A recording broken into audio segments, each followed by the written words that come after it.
À la une également aujourd'hui, 9 novembre, la nourriture sans carbone ou quand le développement durable s'invite dans nos assiettes. Jean-Michel Auger, vous êtes le président d'Objectif Climat. On découvre sur cette affiche que manger, c'est agir. C'est une opération qui est lancée tout le mois de novembre. En quoi, en mangeant, on va pouvoir agir sur notre environnement ? Dans un pays comme la France, un tiers des gaz à effet de serre nationaux sont dans notre assiette.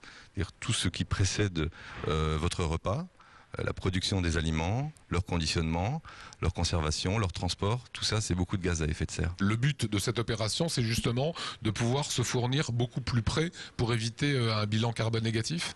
Par exemple, donc beaucoup plus près, et pour ça il faut privilégier les produits de saison. Les produits de saison locaux sont bien moins émetteurs en gaz à effet de serre que les autres. C'est aussi manger bio si possible. Alors c'est organisé avec une trentaine de restaurants en Alsace, et je dois aussi préciser que nos amis allemands sont entrés dans la danse cette année. Il y a aussi 5 restaurants dans l'Ortenau Kreis qui font partie de l'opération cette année. Et puis avec les restaurants universitaires et de Strasbourg et cette année à Mulhouse. Voilà, c'est qu'il y a de la pédagogie, on pourrait dire, c'est qu'il y a des restaurants, et aujourd'hui nous sommes au FEC, ici à Strasbourg, restaurant universitaire qui est juste derrière vous. Ça veut dire concrètement, les étudiants, durant le mois de novembre, qu'est-ce qu'ils vont manger ici au FEC ?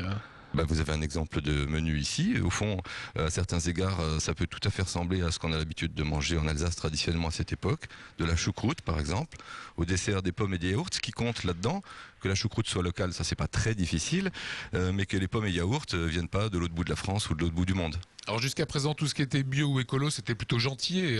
Là, on voit aujourd'hui un logo qui est beaucoup plus guerrier. C'est changement d'époque ? Alors il n'est pas vraiment guerrier, il est combatif, je dirais. C'est vrai qu'en communication environnementale, on a l'habitude de voir des images assez uniformes d'ailleurs, une planète, des gens qui se tiennent la main autour de la planète. Mais l'idée là, donc, qui n'est pas du tout l'idée de guerre, c'est l'idée que chacun a le pouvoir d'agir. Donc c'est symbolisé par un point, il y a un peu d'ironie évidemment aussi dans cette image. Et puis pour que les choses soient très claires, un poireau est glissé dans la main. Donc l'image est forte mais elle est claire.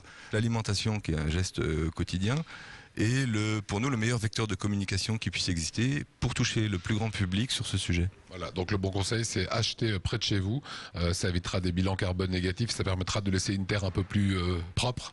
Bien sûr, et puis ça favorise l'économie locale, je pense que tout le monde y est attaché. Merci Jean-Michel Auger, vous découvrez le site internet pour avoir la liste des restaurants participant à cette opération.